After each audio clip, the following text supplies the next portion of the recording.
there, it's Kevin with the Rogue Market here with the mid-May sales update. This is something I try to do every month for deals that I can get at the distribution level. So this video is geared towards more of the patrons, but I think if you aren't a patron, you'll still find information useful on this video, because typically when distributors start to blow out products, you're going to see products being blown out on places like eBay or Amazon, and the market starts to adjust. But I still think if you can get ahead of these products, or if you're looking for the long term of these particular products, then these are all good buys right now. So I'm going to go through them one by one and analyze them.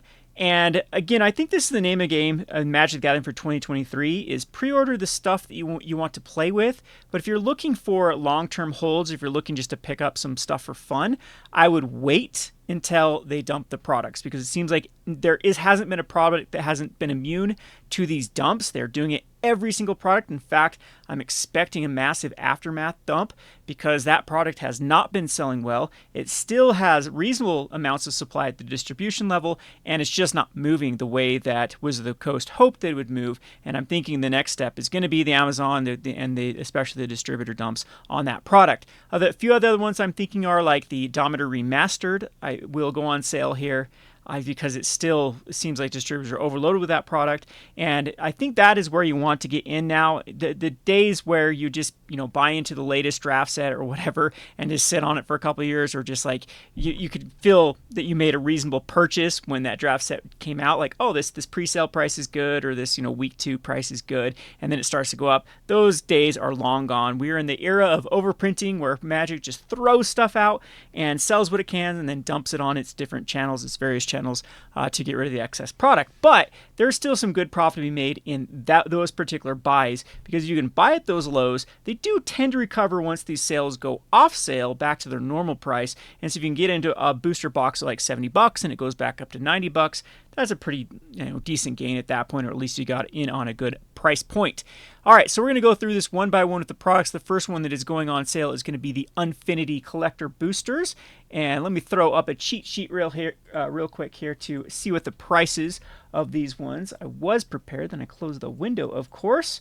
So we have the Unfinity Boosters can currently be had for, looks like $137 out the door for Unfinity, and right on now on TCG Player they're going for about $165. Now this is a weird set. This is a set that's been hard to sell for a number of reasons. It just doesn't really appeal to anyone too much. Like when you try to give a little bit of like legacy cards, or I guess this is supposed to be like more fun, but you can play it in Commander and Legacy. But it hasn't been well received by either of those groups. No one of those players are really looking for cards. I know some cards have hit legacy play from this before, but it is what it is there. And Commander players just really haven't adopted a lot of the cards from the Unfinity, I guess. Unfinity is not funity for the Commander. Har har, there's the pun of the day. So another problem with Unfinity is it doesn't have a lot of those like iconic cards that regular players look for. So it does have the Shocklands, but it takes a little bit of education to even make people realize that that's what's in here.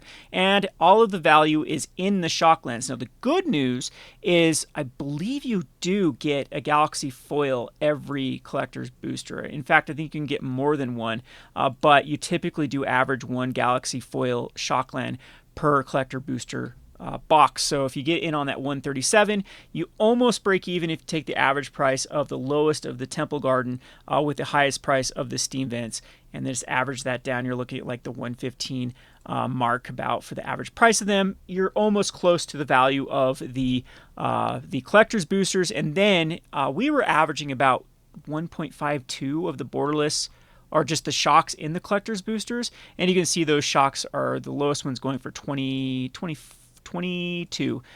So you can pretty reasonably rely on getting your money back on the shocks. The problem is that's it. The rest of it is very lackluster. As you can see the prices, there isn't anything above a Shockland until you get to a Saw in Half Galaxy foil. That's the next one at $15. And most of these cards haven't aged well too. They've continued to go down, down, down as time goes on. But the Shocklands though have looked like that they've found their bottom and haven't been going down.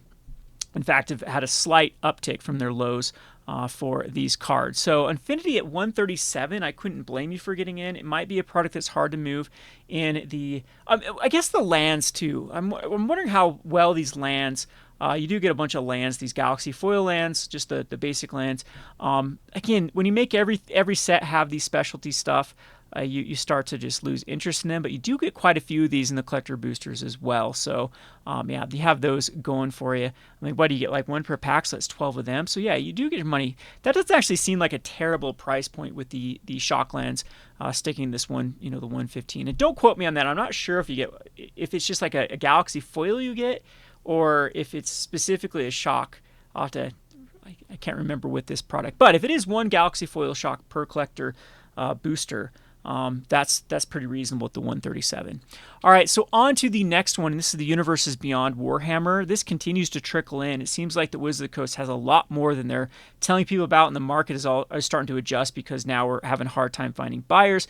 I mean, this product did bottom out, then go back up, then bottom out, then go back up, and it does tend to have these little swings with when they're released back to distributors, sold, released back to distributors, sold, released back to distributors. And so I've been getting these trickled in at 4 at a time every week, and so the price of these ones I've got going for them right now would be like 190. So it's not that good of a deal comparatively speaking, like the TCU player.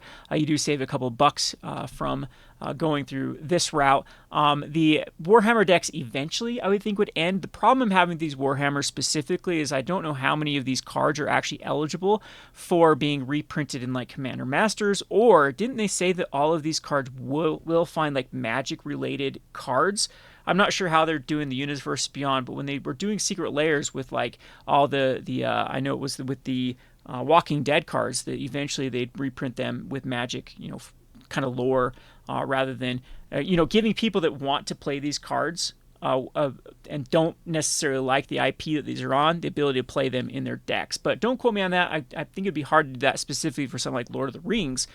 So maybe they aren't doing that, but if they are, that means that all of these cards need to be reprinted in a magic theme, and that will dispel disaster for a lot of these cards. Or maybe when they do get reprinted in the subsequent future, if they decide to, well, we need this one, maybe it will have the magic room. I don't know how they're going to do that, but that is something you have to keep in.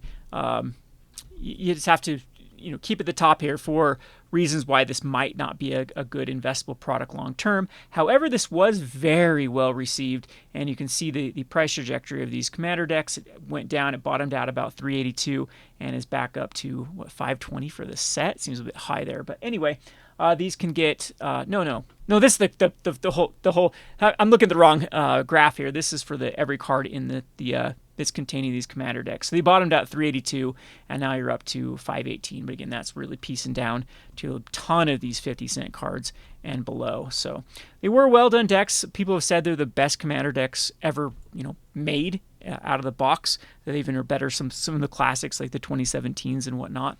But yeah, they still seem to have pretty decent supply. Again, they've been trickling in with deals through the distributors. So I don't think it's a bad time to get in, but who knows if they might continue to go down with a lot of things like Lord of the Rings and other things that are starting to compete with the space. All right, on the next one is Commander Legends. So this has been on sale for a long time. This was going for, I think, $63 a box, so they've been bumped up to $69 a box, which I still think is a pretty decent deal. I think this is a sleeper set. Yes, it was way overprinted, mainly due to the fact that Commander Legends 1 was such a hit, and they had to do some multiple waves. So I think that with this one, they did just one massive wave, thinking it would have the same reception of Commander Legends. It did not. In fact, people hated the set. I think the main thing was the shrinkflation was one of the big issues, but people just felt like there wasn't enough decent reprints in that, and I kind of disagree with that. I think just having the land cycle is enough to float any one of these sets long term, because you do have the highly sought after Commander lands, having the the true dual lands in multiplayer, and those will always go up if they don't get reprinted. They might be in Commander Masters though, so keep that in mind. They might just have the ones that weren't included in Baldur's in Commander Masters, and making the Baldur's Gate even more attractive at that point, because then they'll kind of flip sides here with Commander Masters having the cheaper of the dual lands and Baldur's Gate, or all they contain in this one. I can't remember this one. I think it was this one had the reprints of the Battle Bond. And again, don't quote me on this one. Maybe I should come a little more prepared with Commander Legends. So you can kind of tell, though, that I'm out of the loop with a lot of stuff. I used to know like everything out of every set, and it just became so overwhelming with stuff. But there are a lot of cards that do see a ton of play in Legacy and things like CEDH. And so there are a lot of iconic cards here, or cards that will become iconic and that will start to creep up. Cards like that I'm a really big fan of long term is like Displacer Kitten. Again, though, that's the problem with Magic in this day and age, is when a card becomes so popular, then they just become targets for reprints, and so it's very, very rough to be like, okay, this Displacer Kitten's seeing a lot of play.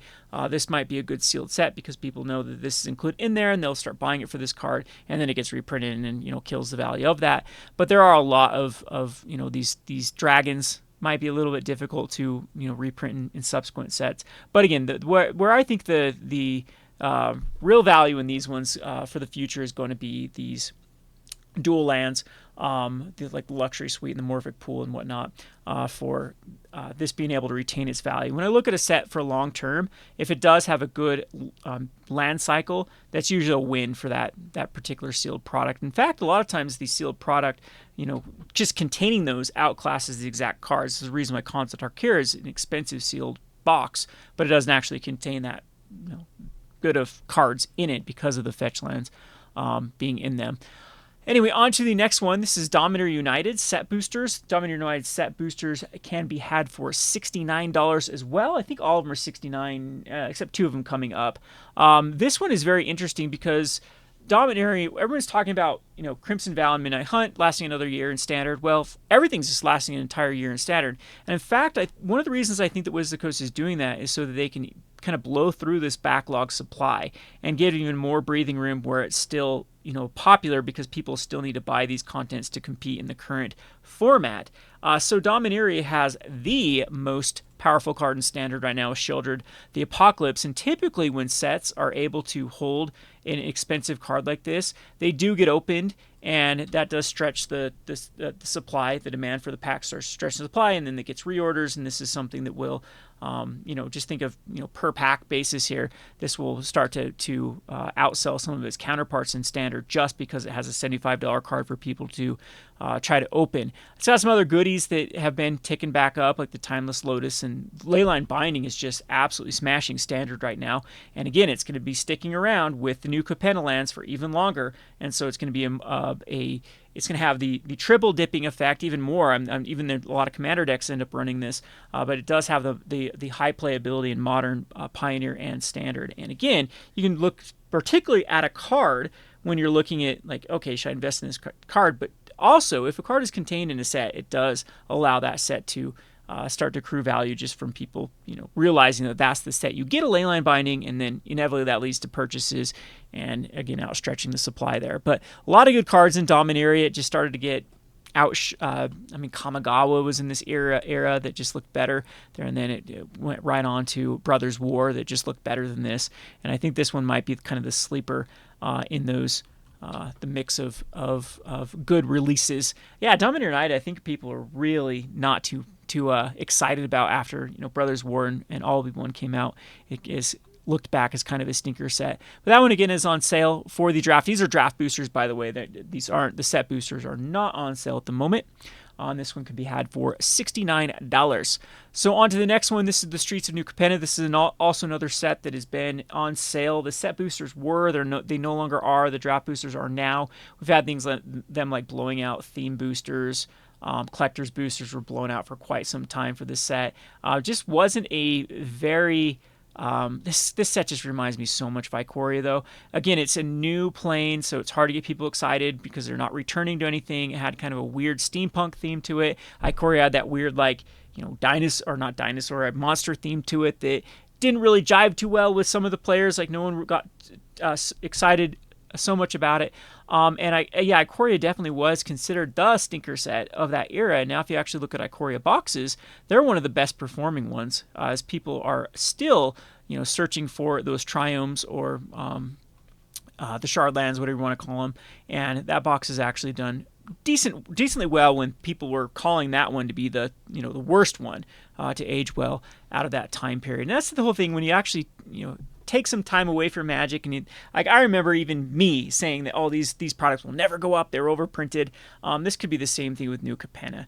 When especially if Wizards does change its printing habits, these sort of things can then start to compete in an open market with not so much of the newer products and start to look good with all the contents that's in them. Speaking of the contents, which in Streets of Newcona, it does have that land cycle that I was talking about. So you do have the like the Rafine's Tower, just that the tri-land cycle. You have a Ledger Shredder. It started to lose a lot of its popularity in things like Modern and Pioneer especially, but it's still a very powerful card. And you have a card that keeps adding popularity to both Modern and Pioneer and Standard, and that's Unlicensed Hearse. So it does have some good targets there. It is missing that really chase mythic with kind of the Halo Fountain being this kind of womp $7 mythic, and then a lot of the other mythics being terrible.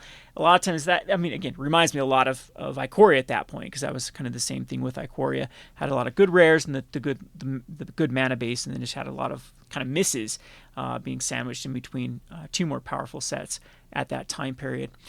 On to the next one is the Innistrad block. This is the Crimson Vow Draft Boosters. This one can be had for $63. I mean, it's not that appealing compared to the market price here, but you can save a few bucks going this route. What I like about Crimson Vow is it does have, actually, it's Midnight Hunt that I'm thinking about. Crimson Vow is just kind of a stinker set. Now I'm thinking about it. There really isn't much in this set, but you can see it's not being opened all that much when it does have some rares like Wedding Announcement and this Stormcarved Coast really starting to tick up in price. Even the Deathcap Glade is going up in value. And again, these lands are going to be around for one more year, which will add to those values because no one's opening Crimson Vow. And I mean, they're not being reprinted. And so, I mean, these are kind of at their low right now. So I'm thinking this is going to be the low for Crimson Vow. This is kind of the $1 million question right now, is how well will that 3-year standard be received? And if it does lead to a lot of kind of decks sort of rotating, like right now, obviously, like maybe there's a blue-red deck that's adding more pressure to this, Grixis. But if, say, like a Naya deck starts showing back up that actually wants to use these kind of slow lands, then you can start seeing those type of lands go up in value, like the Boros land or whatever, going up in value. And can add some value to this set. And I don't expect like these cards to decrease in value with that, because I'm sure that standard decks will still want them. I think that these they'll probably will last the test of time in the course of standard, because with the slow lands, fast lands, there's a decent little mana base combination. I don't think we'll see Wizard of the Coast kind of messing around with the mana, bring back shocks or whatever in standard anytime soon. I think shocks now. I think we have fetch shock. So fetch is very iconic towards the modern format, and shocks are kind of trying to be the iconic mana base towards the Pioneer format. You go back to duels, fetch duels in a Legacy, of course, and so you kind of see this like slightly worse power level. And I think this is where the power level they're going to keep at the standard. So I'm not saying we'll never see shocks again in standard, but I wouldn't be surprised. I think that Wizard of the Coast might use shocks for kind of the equity for their Pioneer format, or for reprints when they do Pioneer Masters, or throwing them in things like Infinity, for example. So anyway, getting off on a tangent there. Last but not least is Midnight Hunt. This one's very interesting because the EV of opening a Midnight Hunt is actually higher than you would expect. A lot of people don't think that there is any value in Midnight Hunt, but there is a ton of value in Midnight Hunt in the uncommons and common slots. And what this shows me is that no one mass box opened this. So there's just uncommons that were able to creep up, like this $2.40 Fading Hope, Play with Fires. Mind you, I think some of these are included in some like the arena starter kits and some of like the pre-constructed decks at this time period, and they still are able to hit the $2 mark, which is just absolutely crazy for this. You got Morbid Opportunist 150 or Infernal Grasp.